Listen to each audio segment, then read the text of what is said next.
Sam O'Reilly with the Fight Talk podcast. I'm joined today by Richie Gray. How are you, sir? I'm good, mate. Yeah, it's good to see you down here again. Part of the furniture now. Part of the furniture. That's it, mate. I quite like it here anyway. It's nice. Yeah, you get you've got a lot of fans now. Got a lot of people saying, "Oh, we don't even know who Craig is anymore." Craig. Is that guy from last season? That is the guy from last season. Yeah, he's on suspension this year. I've suspended him because he keeps spitting at passing vehicle. Who knows what he does when he's drunk? To be honest, the cunt's always drunk. So, yeah, Craig's not here. That was one of the questions actually. Terry from the Seven Walls. Where is Craig? I don't know if anybody has seen Craig. Please get in contact. He's probably at a bar somewhere. Passed out in an iron brew factory somewhere. Iron brew factory or.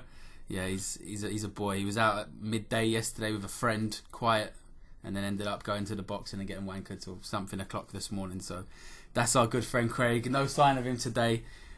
He should be back for next week's pod. In fact, I think I'm cancelling next week's pod, so I'm talking bollocks because it's Easter and the missus will kill me. He'll be back, don't worry. He's still alive. He's still alive and kicking, but he'll be back at some point. Let's talk about last night's Sky Boxing. Good show. I know you ain't seen it all, Rich. I watched it all. I thought it was a good show, and I mean, a couple of people have said maybe Eddie's getting a bit too much praise. It's a little bit weird how, you know, I mean, quite a few nice things said about him. But I think when you're putting on a really good card like that on free-to-air television, it's hard to argue. You know, his job is to put on competitive fights, which, in the end, the main 3 fights last night turned out not to be. However, you don't necessarily know that when you match them. Do you know what I mean? So if someone puts on a 50-50 or what they deem to be a 50-50 or what the majority of fans deem to be a 50-50 and it turns out not to be, you can't really use that against him. Yeah. Do you know what I mean? Lewis Ritson ended up blowing Scott Cardle out of there as a lot of people thought he would, to be fair. That was the one that was probably the least 50-50 if I'm being honest. Alright, Scotty Cardle was a former British champion and he's a good boxer, but last night he came... First round, he just tried to blow Ritson out of there. I know you ain't seen... Have you seen any of it? I haven't seen any of it. Have you seen any of Lewis Ritson at all? No. Nothing? Nothing at all. He is a hard-hitting lightweight and obviously British champ, but I don't think there's many guys in the country, I'm talking above him, you know, like Burns and Crawler, that could really give him a tough fight. I thought Scott Cardle would box him for a couple of rounds and Ritson would catch him mid to late rounds maybe, but Cardle came out with a different game plan, throwing big shots for the first round. I think that was his 15th, Ritson, 14th or 15th, and he's defended the British. He beat Robbie Barrett. Where is Josh Taylor at this stage? Josh Taylor's at super light, which is the weight above. I only say because you mentioned Ricky Bones in that mix above him. Yeah, he's on the way. He's there or he's thereabouts. And if you think if he wants to look at that stage, that's a fight you got to look at. And I think being honest, Ricky Burns is probably above British level in the fact. But then I say this, yeah, I think Ritson would beat him at lightweight. Why? Because of age? I don't know. Yeah, probably. But I also don't see Burns. I think it's easy to write Burns off. I think it's easy to write him off.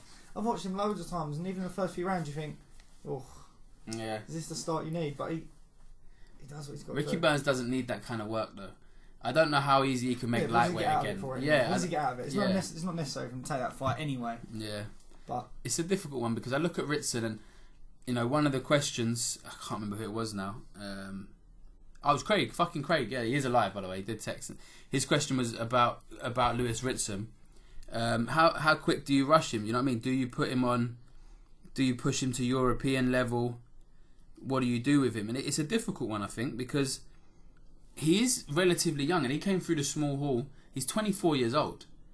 So he's got plenty of time then, but then he's at a lighter weight. Yeah. You haven't got as many years and you as a heavyweight, so... I don't know. It's a good question. I like him a lot. I think he could be a real... Him and Josh Kelly beside each other can be a real big force up in the northeast in Newcastle, where there ain't been really big boxing that I can remember anyway. Do you know what I mean? So he's a good fighter. He's a really good fighter, and there's some good fights out for him. I think I'd slow it. I wouldn't go European until maybe the end of the year, and then maybe look. Who's European champion? Fuck me, I don't know. It's usually it's going to be Julio Campoko from Sweeton Road somewhere. And he's also the Commonwealth champion. If that's the case, why not? Because why not? But then what if it is a good fighter and I'm just blatantly a casual and don't know who he is? Do you know what I mean? Yeah, why rush it at 24? There's no rush for it, but why hold him back if you've got like a sack of spuds for the European title? Well, we'll have that. Yeah, that's true. Listen, Eggington fought for it, and Eggington was turned over as a journeyman. Things happen. You're right. It's true. As long as the timing's right, I think people can pick up titles. And Ritson, I think, is so heavy-handed. He'll be a problem for anyone. And the same question was from Craig. Should Cardle and boxers of that level call it a day when they have won, lost, and then cannot recapture their old titles? So that's a hard one, because looking at Scotty Cardle last night, he came in with the game plan of blowing Lewis Ritson out of there, and it didn't work. He then got stopped immediately. As soon as Ritson put his foot on the gas, he got stopped and he got beat down.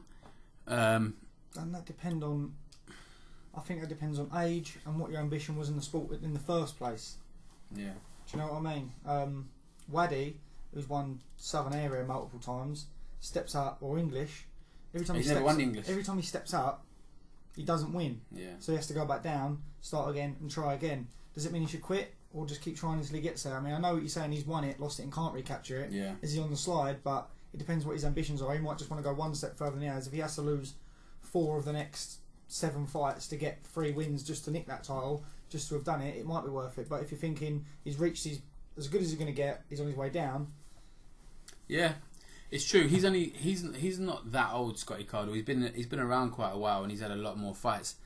But it's a good point, because if his ambition was to be a British champion, he's succeeded, and anything now is a bonus, I guess.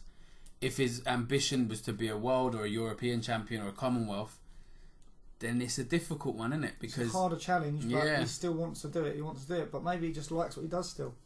Yeah, as long as he can enjoy it. Still paying the bills and he's still enjoying it. What's packing it in? You can also make the case that if Lewis Ritson fought for the European title at the end of this year and vacated that British, Scott Cardle could fight a Joe Murray or a Robbie Barrett, who Lewis Ritson has beat. Because maybe Ritson is above British, but we don't know it yet. Do you know what I mean? Yeah. So yeah, maybe Cardle is that level. It's hard to tell, and I think it's a really personal thing. If he's getting knocked out a lot, then maybe not. But I think that was a bad defeat. But it wasn't, concussive. He wasn't. Depends what the kid goes on to do, doesn't it? Yeah, he wasn't Lucas Browne. You know what I mean? Which we'll come on to in a minute. Is that too soon? Is that too soon? No, it happened, didn't it? He's all right now. That's okay then. Yeah. As long as he's posting pictures the next day, I'm happy enough. He's still selfieing, yeah. Yeah, hashtag selfies, mate. So, yeah, he's all right. But yeah, Ritson's a good fighter. Frank Buglioni. I'm going to talk about Frank Buglioni against Callum Johnson. I thought that was a real 50-50. I'll be honest. I thought it was a real. I couldn't call it. I hadn't called it. I hadn't really made a prediction on it because Callum Johnson was out of the ring for 18 months. His dad died. He had a lot of injuries. He was due to fight Buglioni. Was it August? No, it was October on the AJ bill. So he had a lot of time out and a lot of inactivity. And I just went with the form. I just went with someone who's picked up a lot of victories. So I hadn't heard much about him. Obviously, he's been out for a while. I hadn't heard much about him. I didn't know this was really supposed to be that kind of fight. Like, I thought it would be like a Buglioni show for a few rounds, if you like. But he was still the Commonwealth champ. Obviously, it was for the British and the Commonwealth. The Commonwealth let him hold that for 18 months without fighting. So there must have been a reason. They must have thought, he's the kind of champion we like. That's the way. Maybe that's not the way you should look at it, but I look at it like that sometimes. If it was a bit of a shit paper champion, maybe they wouldn't be so keen to let him hold on to it when he's inactive. But he kept it for 18 months, and he's fucking hell. He's got a strong head, doesn't he? You look at his head. He's got one of them jaws, like they just coconut head. Got a coconut head. Got a coconut head, yeah. And Frank, I don't think I've seen Frank really blown out like that. Frank was hurt early doors. I think Frank landed 1 or 2 decent shots, and he sort of got a little bit reckless, and Callum just punished him, and it was hard. Was he get 2 knockdowns or 1 knockdown in the towel? He got knocked down in the towel. He got 1 knockdown in the corner, and then he was on the way to a second knockdown, and the towel came in. He did a funny walk. He'd done one of them walks where after the first one. After the first one, yeah. So he took a step back, and then he sort of tried to step forward when his legs weren't ready to, and he looked all over, and it doesn't look good. Yeah. I think it's a good stoppage. I saw a couple of people on Twitter saying that it was too early. I don't know, because when you see what happened in the main event, you can then make a case for the fight should have been stopped. I was watching. A lot of these refs have reffed these boys before, so they know the boys as well. So I know someone might. You watch these, especially casuals. They'll watch 1,000 boxing matches. They don't know who's who really. Even if they recognise them, they know their names. Don't know them. These refs have reffed these boys repeated times. They'll look at Frank and think, we don't look like that most of the time. Even if they've been dropped before, they get up. Their eyes might be rolling a little bit, but they look on steady legs. Yeah. These refs know these boys, so. I was watching it and looking at him and thinking, I don't really want to see you take more punches right now. Do you know what I mean? That's how I kind of judge it. Well, sometimes a guy could carry on and you think if he's smart and can cover up and smother a bit of work and get through the round. But when Frank did that sort of double walk, double step, it's hard to describe it. It was back and then forward and really unsteady. Of the time you can come back from something like that. Yeah, it's not very often, is it? I don't want to see him take a massive straight right and get slept unconscious. And so... Listen, boys get up from being knocked all the time and win fights, alright? That happens all the time. All the time. Hashtag Cheeky Grant. All the time. That's what champions are made of. Have you spoken to Cheeky? How is he? Yeah, he's alright. Is he alright? Yeah, I think he was at the show the other night. Nick Gemman boxed, didn't he? Oh, did he go to He that? was at there, yeah, on his Instagram being cheeky and... Just pure cheek. being cheeky. What's happening with him? Is he fighting soon? I don't know. He has to wait for phone calls. He just waits for phone calls. That phone call ain't coming, is he it? don't sell tickets, so it's like people say volunteer and pay him to come and do that to their life. Yeah, he's one of them fighters, Cheeky Grant. I don't think he's going to get the phone calls too often. He might get a phone call from me eventually. Eventually. Well, to go out for a beer. It won't be. It won't be April, but it might be towards the end of the year. You might get a call from us, but yeah. We'll see. Are we going to talk about the offer that you've had made to you for April? We can do. Do you want to do it now, or do you want to do it later? We'll do it later. We'll talk about it a bit later. We've got a few more fights to talk about. Yeah. Before we get to the main event, I do want to talk about... I won't call it the main event, but... it's a good part of the podcast. Alright, I'll say it again. Dillian Whyte and Lucas Browne. Before I talk about that, I want to talk about a couple of the fights on the undercard. Chris Congo beat Surgeon Bombo. That's two great names, isn't it? Congo and Bombo. Good fight. I love Congo, and it's good to see him get his airtime on Sky because of the early stoppages in the I keep saying Callum Smith. Callum Johnson and Frank fight, and the... was he a floater on the show? He was a live float, so he ended up getting on. That's a savage position to be put in, you know. It is. But that doesn't... I don't think it's ever been spoke about, but being a floater, one of the boys was in the gym the other day, and he'd sold 400 tickets or something like that. How can you make a float a guy that sold that many tickets? He sold loads of tickets, and he was ready from something like 7 till 11, and didn't get a box. He didn't get to box at all? He's a Warren fighter. Is he? Are you going to not name him? I can't remember the lad's name. I've only met him the one time. I remember Dan Keenan and Dino Richardson were floaters on George Groves' Edward Gertnecht, and they're both live floats. But all fights went long. All of them went 12. So they ended up fighting after the main event.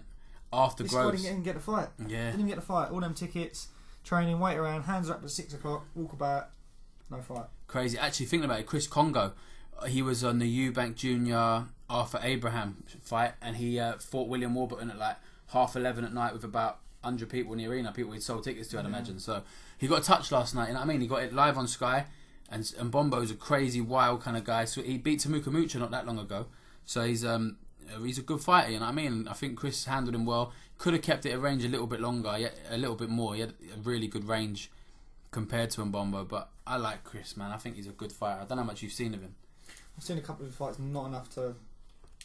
Yeah, he's a proper good lad. I think he was in he was in the GB squad or the England team back in the day, so just waiting for a big chance, I think. I reckon I think Eddie would do well to sign him. I do. I think he'd do well in that, in that division. So yeah, I like Chris Congo, man.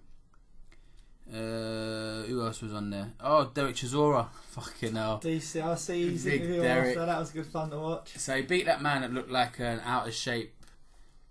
I don't want to be unkind to the geezer, but let's put it this way: he was the face of many memes going around Twitter. that's the kindest way you can put it. The face of many memes. Yeah, that is as kind as you can put it. The face of many memes. And the body of many memes as well. The face and body of many memes. Listen, he was in shape. Yeah, round the shape. Round is a shape. I mean, apparently Chisora was meant to fight Dorian Darch. Did you hear this? No. And Darch was like, yeah, I'll take it. And then he looked at it and his medical had run out or something like that. So that's why they ended up bringing in this cab driver, or the guy that dropped, the Uber driver that dropped Chisora to the to the arena ended up having to fight him. It was something like that. It was never going to be a tough fight for Chisora because that wasn't what it was supposed to be. It's get another win. Well, do you reckon on Chisora's level, obviously, he's been up and down, hasn't he? He's been all sorts. Well, He goes up, he comes back down, he goes up, he comes back down. Exactly. He just fights whoever fights him. This is one of the questions we've had in. Rob Cass, do you think that Joe Joyce is aiming too high trying to get a match up with Derek?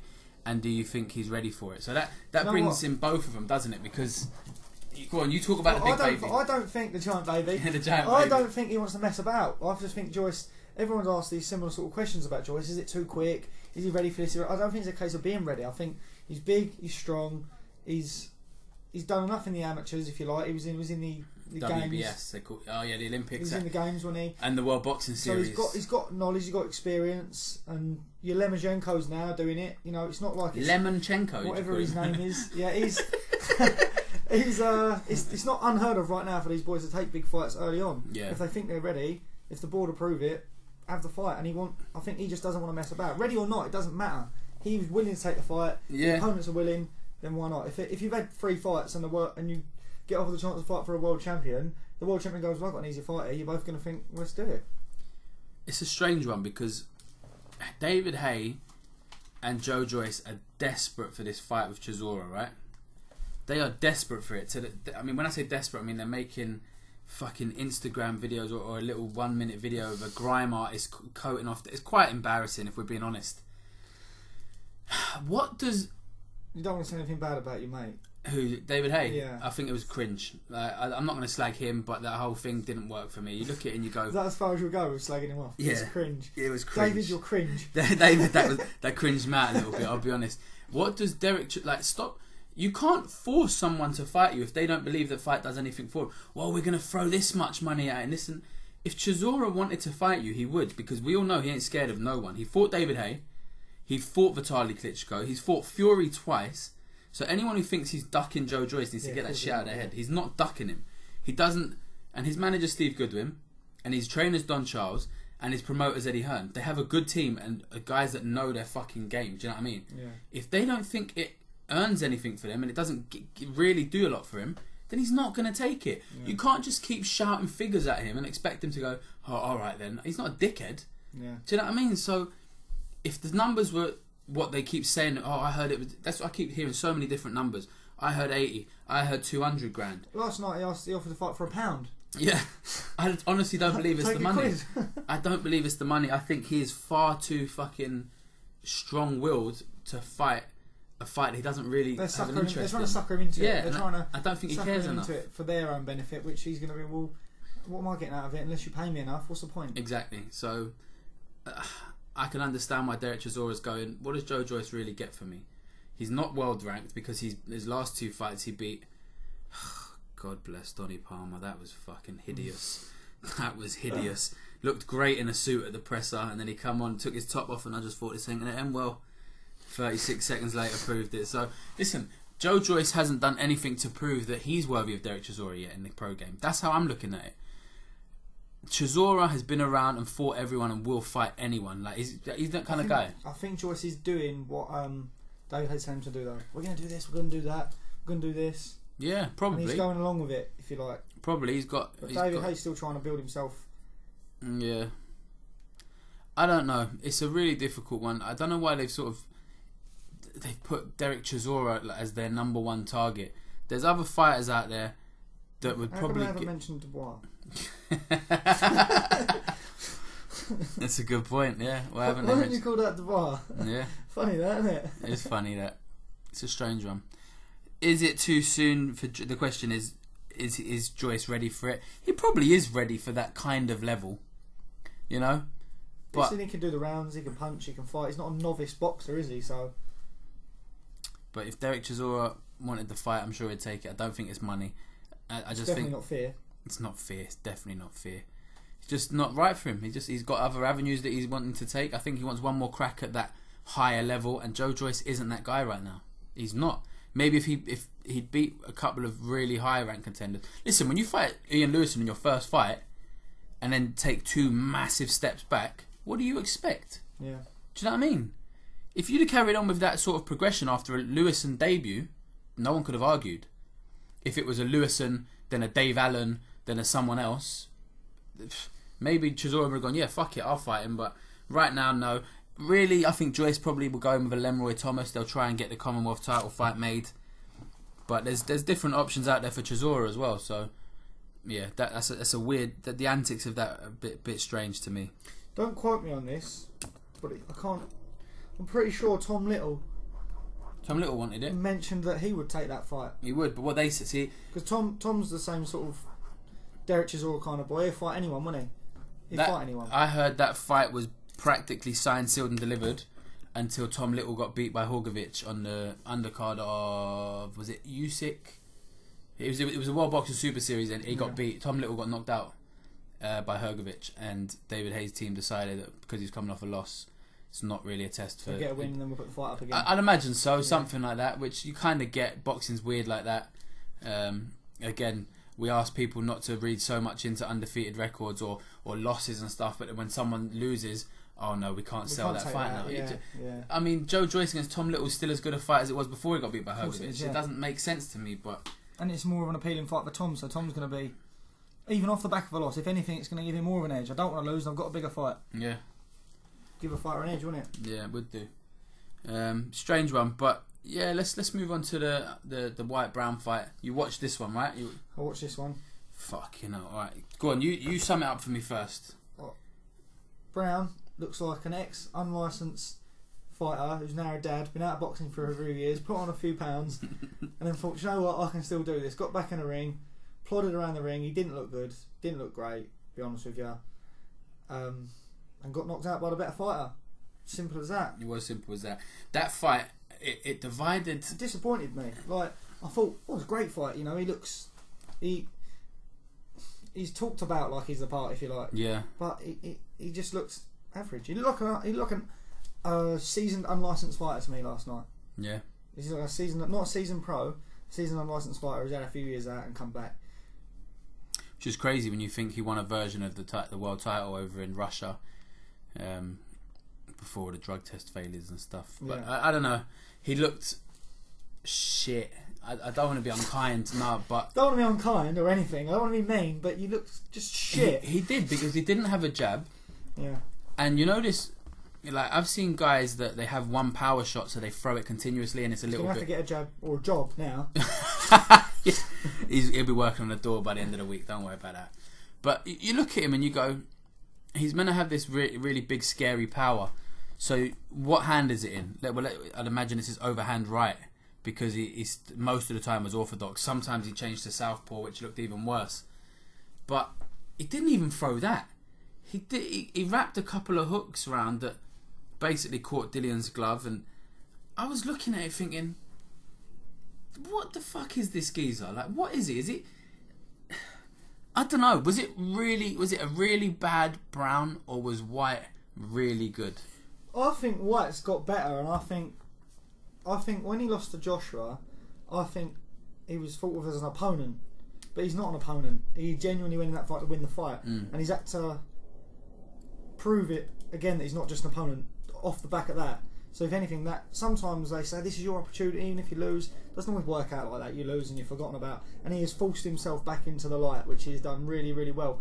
And for that, I think it's given him a bit of a fire, if you like, to push on. So I think he's just got better and better and better. Yeah, he's in good shape as well. I do think he's improved. I think he's improved, and I think people are liking him better, liking him more and more. And I do think him and Joshua will happen again. Yeah, there's one of the questions was about that. You know, do you think... Well, let me get the wording correct. There you go. Mayor of Brixton, one of his two questions. Could you honestly believe that people were picking Browne to do Dillian last night? Do you think Eddie wants Dillian to face Wilder, considering it could possibly derail the biggest fight in boxing? Do you know what? Do you know what I said about this Browne, what they did with him? The same as what they've done with that David Lemieux for Golovkin. They found some geezer the other side of the world who's beaten 14 of his cousins, knocked out 13 of them. He's got this unbelievable record. They've said he's this, he's that, he's the other.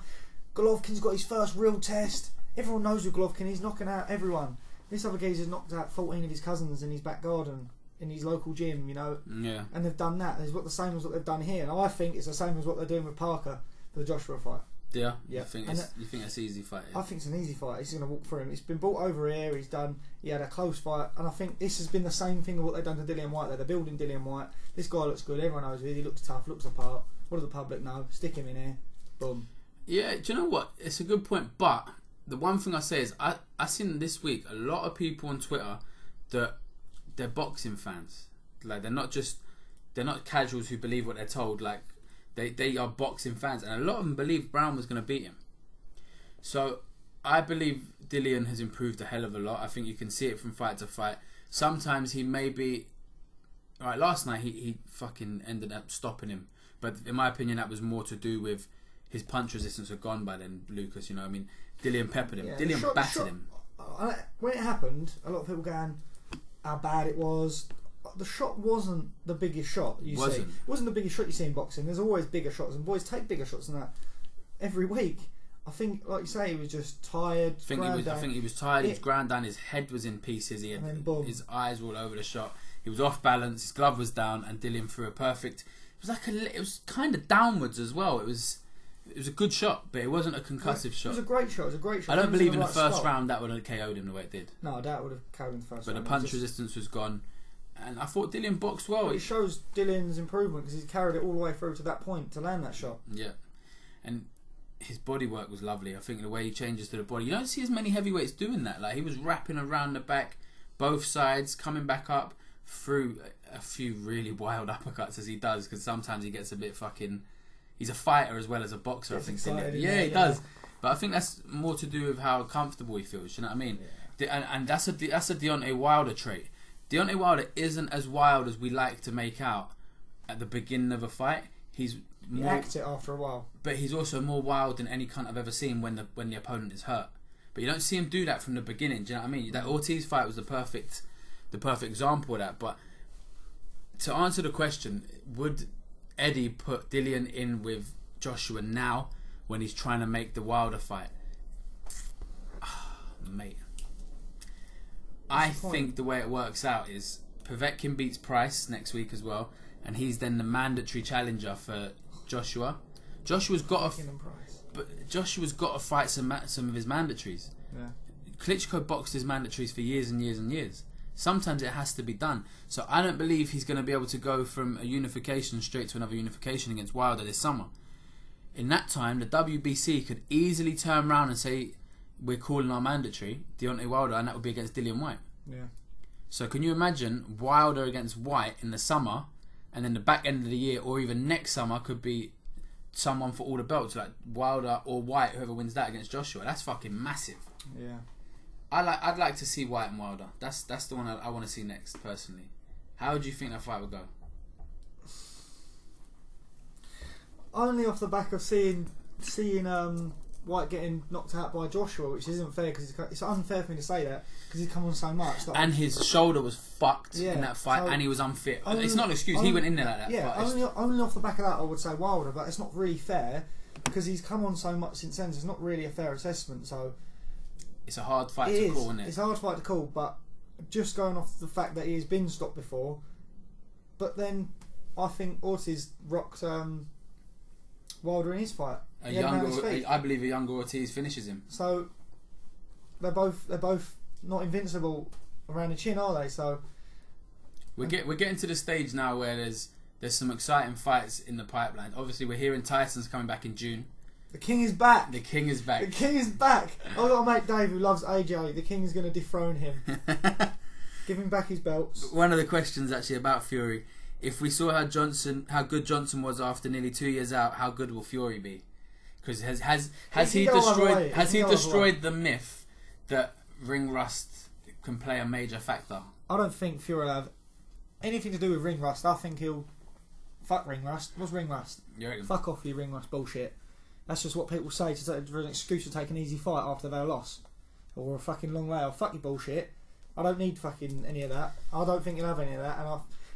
But having said that, I don't think he'll use it for an excuse. But with 2 years out, it can go one way or the other. Yeah. Regardless of ring rust. The way you have to look is what has Fury been doing for those 2 years, 2.5 years. He hasn't just been not fighting. They're saying that Johnson was in the gym, but he just wasn't in fight sort of preparation. Whereas Fury was not just not in the gym. He was on coke and in a mental health place and he was drinking a lot. So it's a different 2 years, isn't it? But it is a different 2 years. But look at the shape Fury's always in. Does he ever look like he's never drinking? That's very true. With all due respect to the geezer, he never looks like he's never lean, is he? Yeah. So I know what you're saying. It takes its toll on your body. It takes its toll on your mind.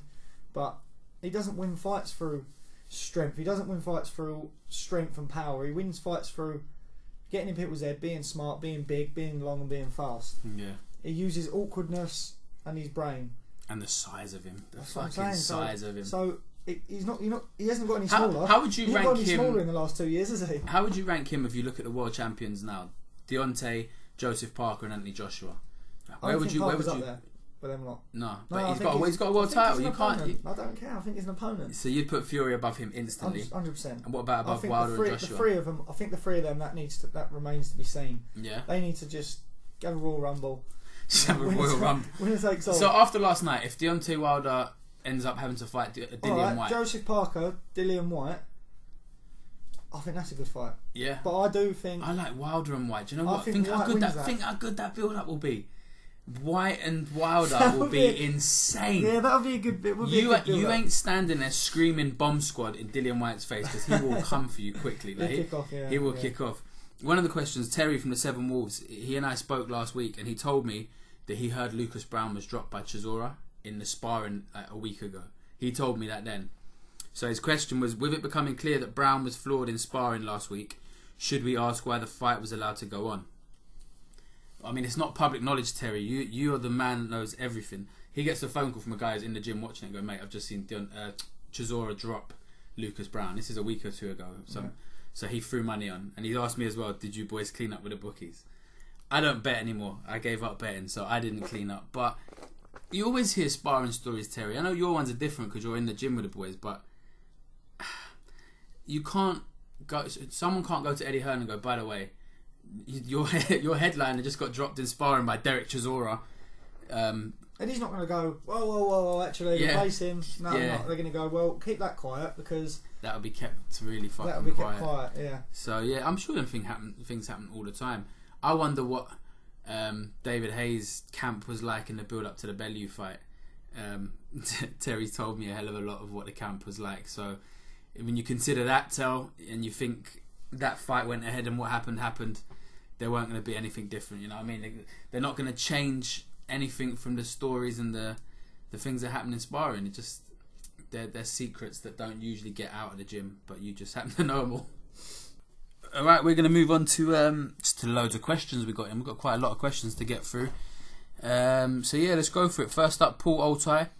We have a lot of up and coming prospects who could make it to world level next year with the correct fights, but is there anyone you think could fully dominate their division? I should have thought about this before I read it out, but you know when you'd imagine it'd come straight to mind if there was? Yeah, I know what you mean. And the problem is with small boxing, at the top of the tree, it's like a triangle. At the top of the tree is a lot less to look at. At the bottom, there are so many boys around this sort of area that it's hard because you can be my manager always says to me, you can be a massively good 4-round fighter, be smashing everyone. Step up to 6 or 8 rounds and you fall to bits. Yeah. So you could go 10-0 with 9 knockouts. Step up to 6 and 8 rounds, just can't make it. So it's really hard to predict. One, isn't it? Like for all we know, Lewis Ritson, who again he's only at British level and he's only 24, 15 fights in. For all we know, he can dominate the lightweight division in 4 years. Do you know what I mean? In the world, we don't know that. Yeah. I mean, he made a joke last night that if they gave me Linares, I'd take it. I'd probably get me head punched in, but I'd take it. And it's how many times have we said it? Fighters have to be saved from themselves. None of them. It's hard to predict who's going to kick on in those couple of years. I love Josh Taylor. I love Josh Taylor. The more I watch him, the more I like him. But can he dominate a division? Mate, Terence Crawford did it. Who else is really doing it lately? There's not many in the world that are dominating the divisions. So, if I had to look at guys and say the one prospect from Britain that could possibly do it, and again, you have to have the correct fights, you have to have the correct time, and you have to have the correct opponents. You can't just say, right, he beats everyone in the division. Yeah. You can't do that. No, styles are so different. Styles make fights, and these experienced boys, you might be better than them, but they're just a little bit more They've got a bit more between the ears. I've seen many boys lose to guys that aren't as good a boxer as them, but that have either, they've old manned them, or they've bullied them, or they've just It's styles, isn't it? You can't guarantee you're going to win every fight against all styles, and if you're an Andre Ward who can do that, then you're the one of the best out there. But I don't see an Andre Ward selling tickets. Oh, not anymore. Yeah, listen, you can't sell. It's hard to sell tickets like that, isn't it? Yeah, it is. I don't know who at world level. You got the Charlo brothers. Maybe one of them could do it. Maybe Canelo would do it, and they'll just let him have whatever drugs he wants, and they'll just say, "Yeah, go crack on." Him and Golovkin are going to have loads of fights. Do you reckon they'll have about 8 fights? They'll just be in they'll have one between them. They'll have one where they're both on drugs. They've done one where they're both probably on drugs. Now Canelo's just been caught, so now it's right. We'll still take the fight. Golovkin, you stay on drugs. I'll come off him for this fight. The next one, because I did drugs last time, you didn't. Yeah. You come off, I'll do it. But that's fair. Another one, we'll both do drugs. And then they'll do what Floyd Mayweather did and pretend they're going to fight in MMA. They're going to have an MMA fight. Yeah. Then they're going to fight underwater. That's a good one. Oh, they could do like a whole like Gladiators. Remember Gladiators? Yeah, then they're going to duel. Like a whole Gladiator series. They can do like a who would win? Hang Tough. They can do a joust. Hang Tough. Hang Tough. That'd be a good one. Golovkin's got good upper body strength, but then Canelo's got athleticism. Speed. Drugs. Yeah. Depends if they're going to drug test them for that, or they're going to drug test them, let them fail, and then let them fight anyway. Yeah, that makes perfect sense. So there's the different ways you've got to look at it. It's like, right, you can't do drugs, but you can do drugs. But just don't get caught. But if you get caught, we'll let you off. Yeah. But you can do. We're not going to test you, so you do drugs. But you can do drugs also. The drug situation is pretty fucked up. I think. I've said it before. I'll say it again. I reckon. I watched that as a show on Netflix at the minute, and this guy Icarus, and there was a top 15 or whatever it was, and he just could not get anywhere near them. And I believe it. If you look at some of the weight divisions of boxing, the world level is all sort of world level. In a couple of the divisions, there's boys they're just miles ahead of everyone. Yeah. Miles ahead of everyone. What are they that much better than everyone? Are they really that superhuman, or are they doing something everyone else ain't? We'll find out, I guess, when they start. Well, will they start doing more drug tests? I say this, yeah. No, because they'll just find new drugs that are on the test. Yeah, exactly. They will. They'll just find other ways around it. You've probably got the WBA helping them now to find out ways that they can piss clean. It just stinks. It's dirty. What other questions we got? Oh, the Willie Hutchinson situation. So Willie Hutchinson has linked up this week with Dominic Ingle, which, if you heard it, February, was it when we put the pod out? February the 18th. Fight Talk podcast, Craig Scott actually called it because we sat behind Dominic Ingle at the Haymaker show. His name's Craig Scott. You don't know him now? Is he that? No, he's not. No. I don't know. I've never heard of him. Well, anyway, never heard of her. It's this guy called. Never heard of her. It's this guy called Craig, basically, and he called it. We sat behind Ingle and he was taking a massive interest in Hutchinson. So we sort of called it over a month ago now.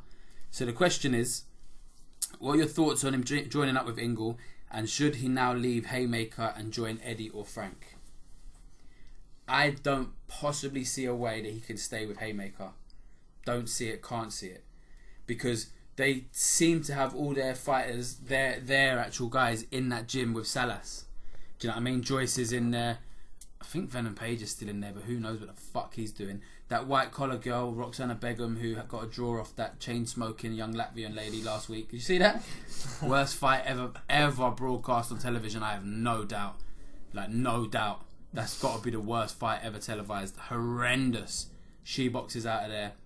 So I don't think Willie Hutchinson will stay on Haymaker. And the reason I believe he left Haymaker is because of the pressures that were put on him for the shows and stuff. I think the last one with the weight. The weight thing, yeah. I think that's pushed him out. He thought, do you know what, these ain't looking out for me. I believe so. I believe that.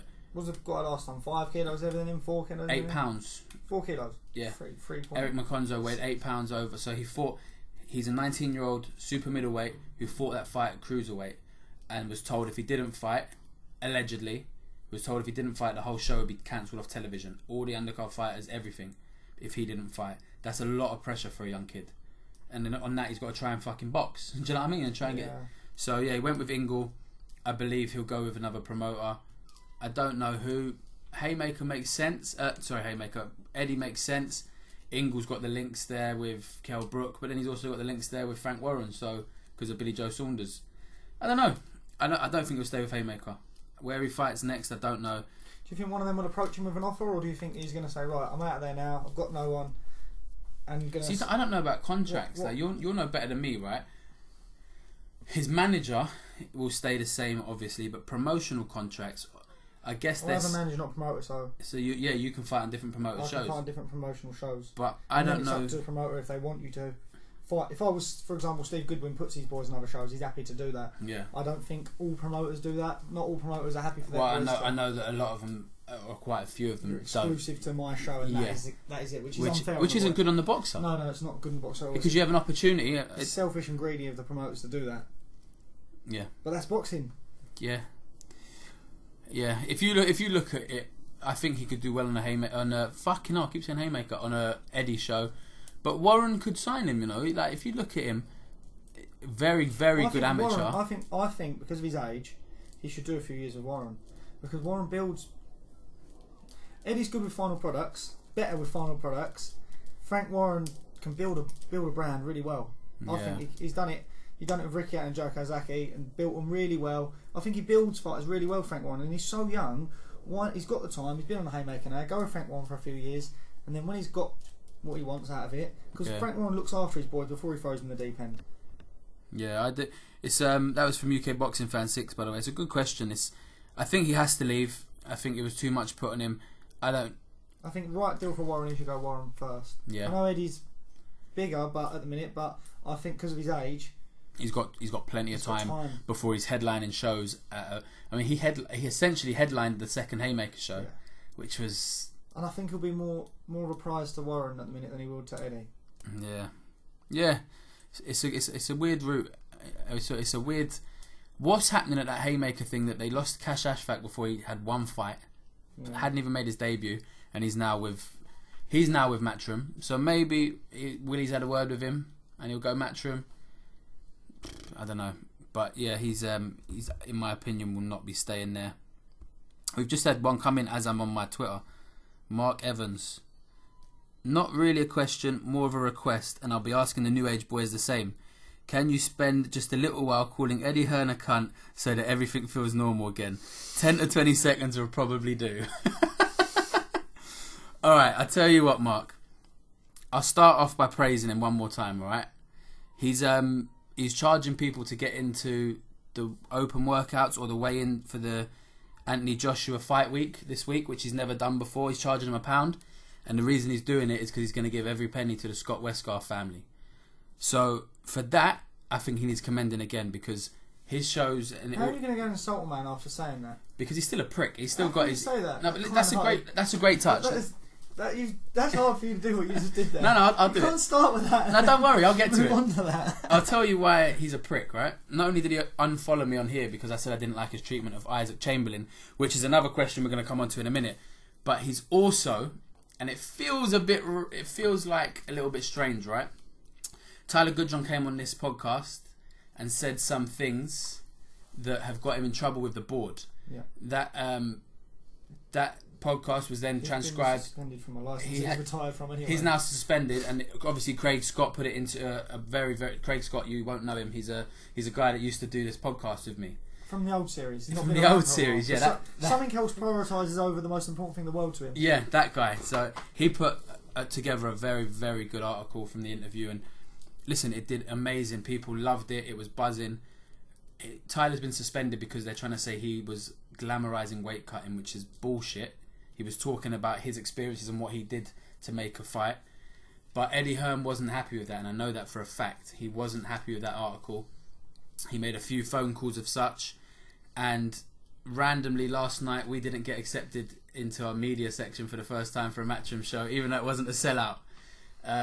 So if you're going to start blacklisting people for telling the truth and telling stories, it makes you a cunt. So that's where I leave it, you know what I mean? How was that for you? Was long enough? That was about 30 seconds of calling him a cunt, right?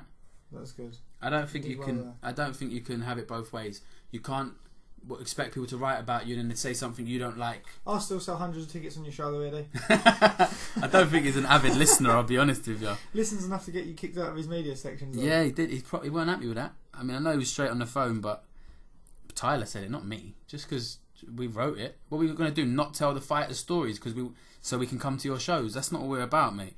We'll come to your shows. But if it's a good, I don't know. It just felt wrong. What you're saying, yeah, we're not gonna lie. We're not gonna lie, so we can get free tickets. Yeah, I'd rather sit at home and watch it with you. That's not what this is about. 100%. Not what Fight Talk is about. Yeah, you fucking tell him, Rich.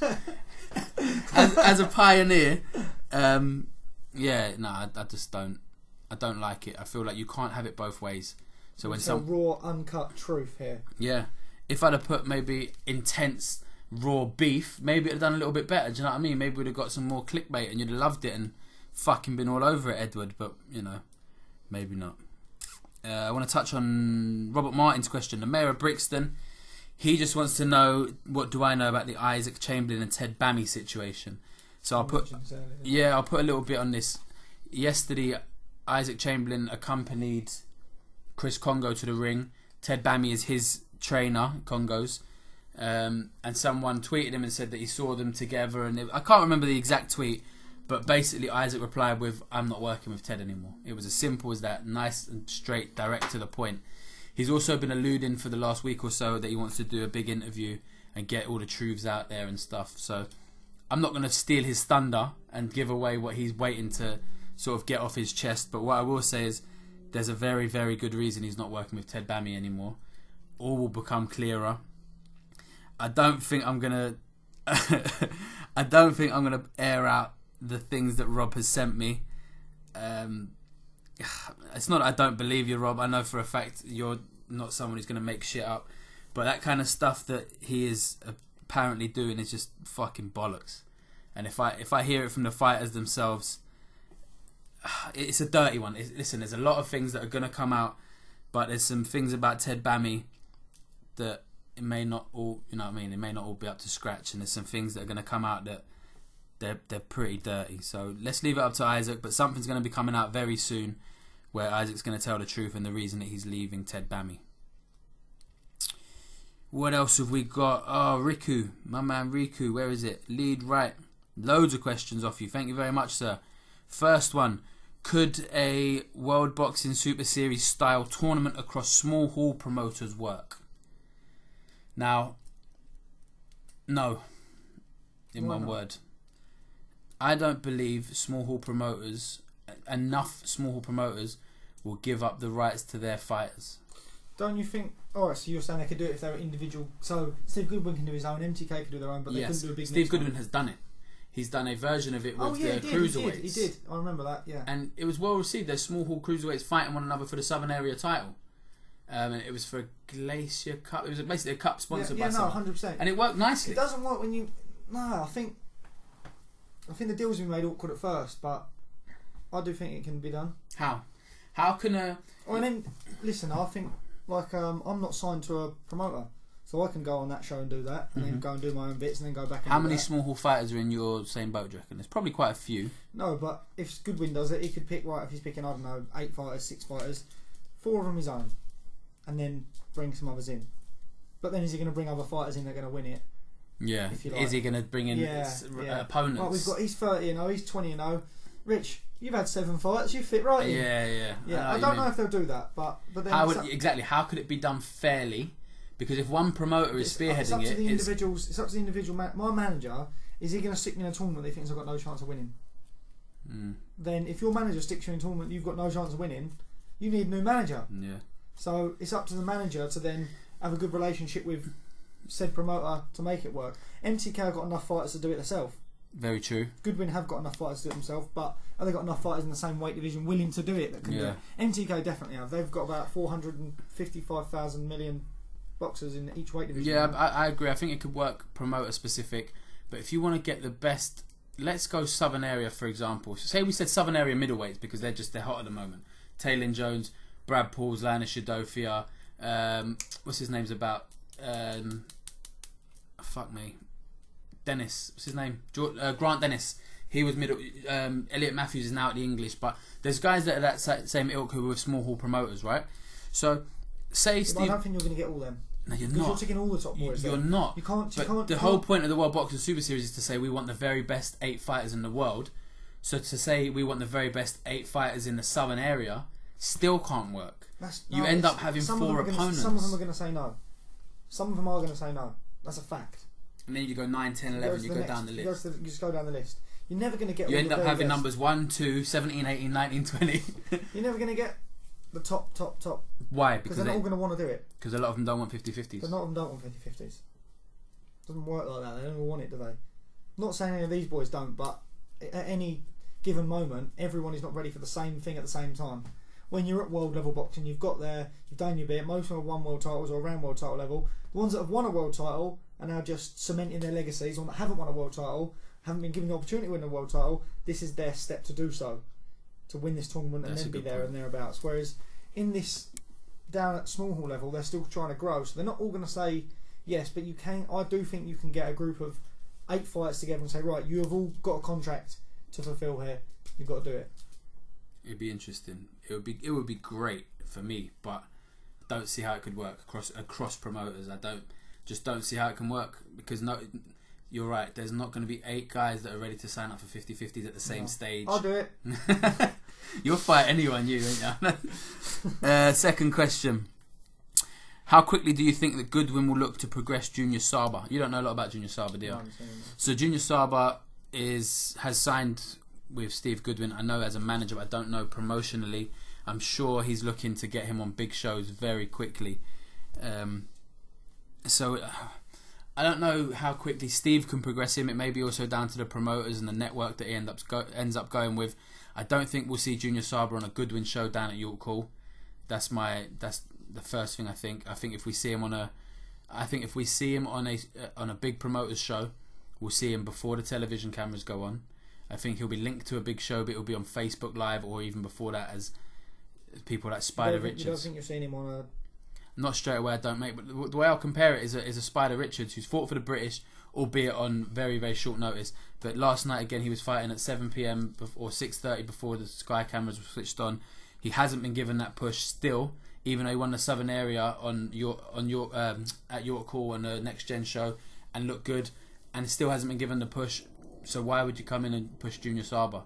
Listen, he might not be going with Eddie. I don't know. I'm just speculating, but it will not be easy to push someone that quickly, I'd imagine, unless you do it on your own shows. But it's going to be an interesting one. It's going to be really interesting to see what Steve does with Junior Saba, because he's a guy that's been around for a long time.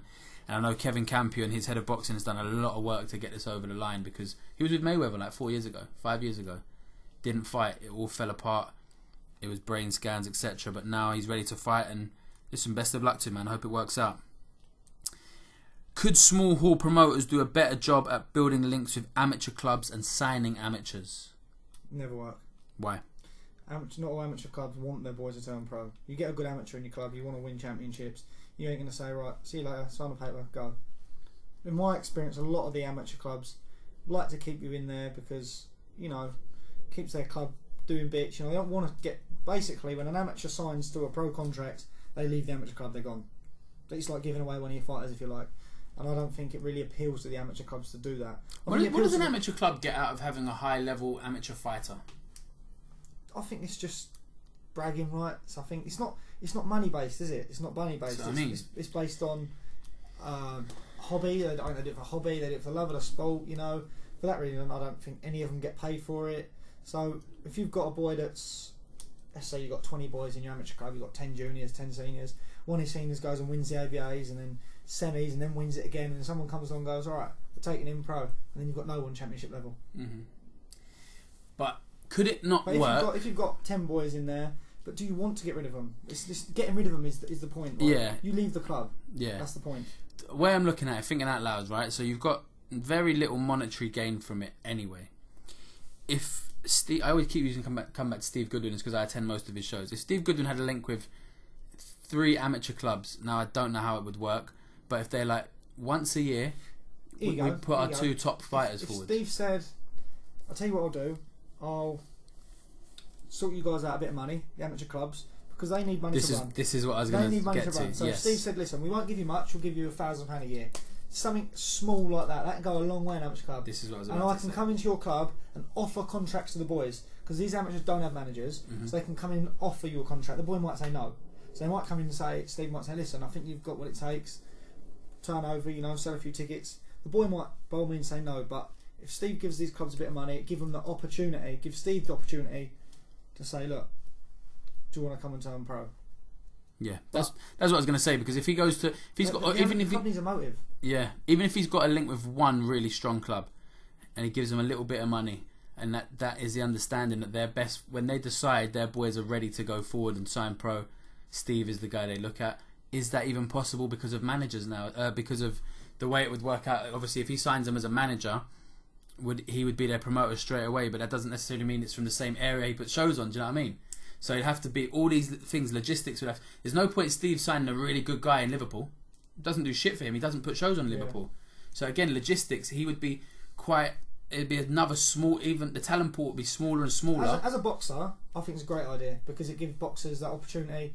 It seems such a big deal when you're an amateur to turn pro. It seems a big deal, but if you've got a promoter regularly coming in, going, all right, lads, I'm just seeing what's going on, blah blah blah blah, and they're coming in a few years' time, mate, you might be ready.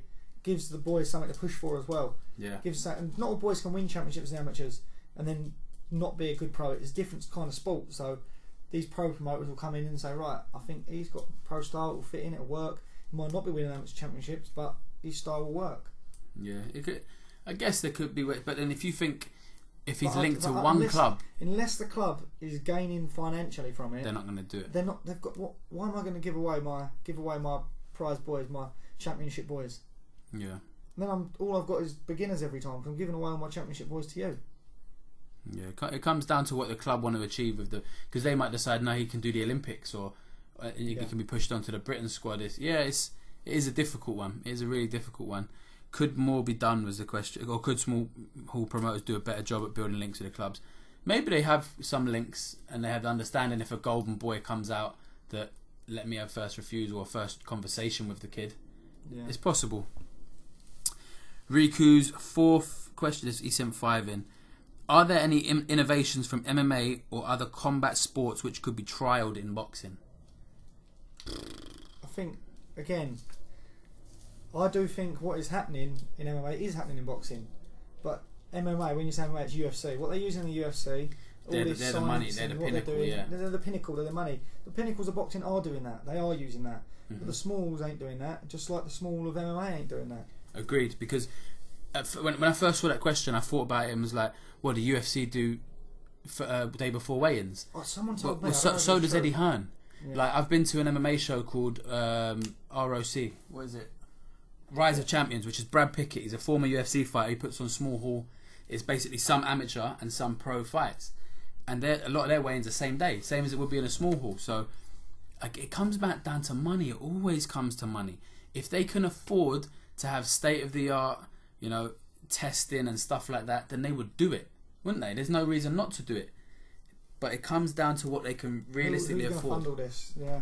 If the promoter can afford it to do day before weigh-ins, like Eddie Hearn and Matchroom, it's an event. The weigh-in itself gets people interested, doesn't it? Whereas that doesn't work for a small hall. Yeah. So I think there's innovations that they use. That their drug testing is now extensive. Again, the UFC is, but MMA as a whole won't be any more extensive than small hall boxing. So it comes down to money for me, mate. Yeah. And your final question, I like this question, and you'll know about this very well, a lot. You fought on their shows. What do MTK have to do to start rivaling Matchroom and Warren? Also, how feasible is it for them to challenge Sky and BT promoters without a TV platform? Well, for starters, I think MTK are growing their shows. They are growing. They've come a very long way in the last couple of years, or the last year or so, since Lee's been doing the Brentwood bit. Also, there are rumours, and I actually think they're booked in now, that they're moving to London. June. Yeah, for a couple of shows, which is the first step into getting into the capital, if you like. Mm-hmm. You get into York, you can start there. It's not like they haven't got the money. They've got the money. They're starting to sign the fighters. I mean, they've got the fighters, really. Yeah. They've got all that. It's just when, basically. It's when. Mm-hmm. It's when. Can they? Yeah, they can do it because they've got the fighters. They've got the names. But they need to make sure they've got a strong undercard and pick. I suppose now they're doing all their, because they haven't always done shows. They've always managed but not done shows. Mm-hmm. Now they're doing the shows. They can pick out their favourite boys, the ones they like, the ones that are selling the tickets, and go, right, we're doing a big show. We're going to do the O2, Tyson Fury, whoever you want to stick on there. You, and you.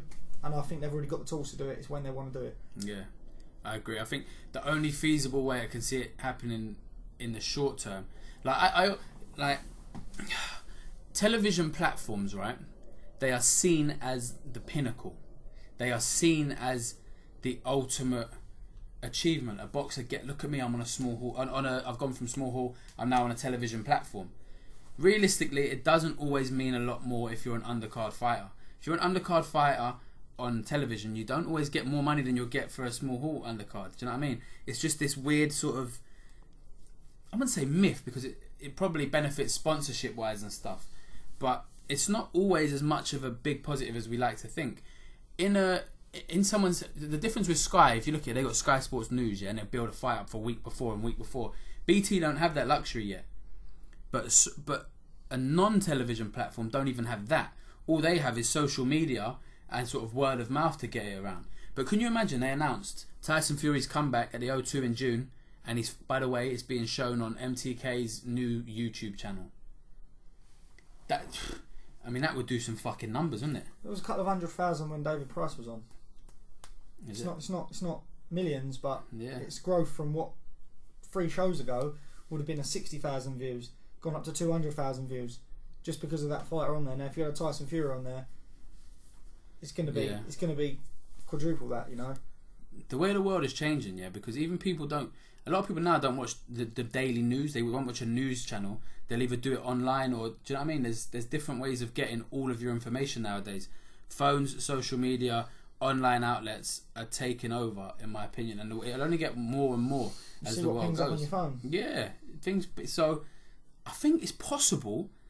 But they're always going to have that thing that they're Sky TV, aren't they? They're always going to have... Sounds nice, doesn't it? Sounds lovely. I box on Sky. I box on Sky. Oh, I box on YouTube. Don't sound great, but if in 5 years, if YouTube was the place to be, it could change. I was one of the first on YouTube. Yeah, I was one of the first on YouTube, but no one else was. So, yeah, there's some... I'd like to see it change. Can you imagine? But then the pay-per-view model would be different, wouldn't it? We had the Joseph Parker, Hughie Fury was YouTube pay-per-view. So that would change. It would just be how you can view it, because Sky TV can now be viewed on your phones as well, can't it? You've got Sky Go and stuff like that, so they've moved with the times as well. I don't know. I wonder, can MTK rival them? They can rival them on the fighters that they manage, but their shows, it's going to be a hard slog for them to get the real big stars fighting on their shows. Last couple of questions. Who sent this one in? Rob Cass. Do you think... No, that's not the one. What's the next step for Matty Askin after his very impressive win at the Haymaker show last week? It's when he stopped Stephen Simmons in round 2. Did you see it? No, didn't see it, no. I actually think I did watch it, but a lot's been processed in my brain since that day. And you get punched for a living, so... I do get punched for a living. We'll let you off. He was dominant. He was absolutely dominant. Simmons just... The body shot that dropped him was fucking hell. You heard the air literally zap out of every orifice, mate. It was out of it. It was like a balloon being let down. You know what I mean? It was a great shot. He's far and away the best in Britain, hence why he's the British champ. But you look at the Commonwealth champion Luke Watkins and think, I reckon he could have him pretty comfortably, in all honesty, in my opinion. But I don't think that fight will happen. I know Watkins is looking. Probably gonna have to defend against some. Whyte won a Commonwealth title eliminator, so there's other options. I don't know what Askin. His fight last one was. Yeah, same show. Yeah. It was eliminator. It was for the Southern Area and a Commonwealth eliminator. Oh, nice, yeah. I see that. But Askin's now ranked like 12th in the world on BoxRec. So, mate, that's a division full of some fucking tough boys. He's 29 years old. I think now is the time really that hopefully he could get another big fight.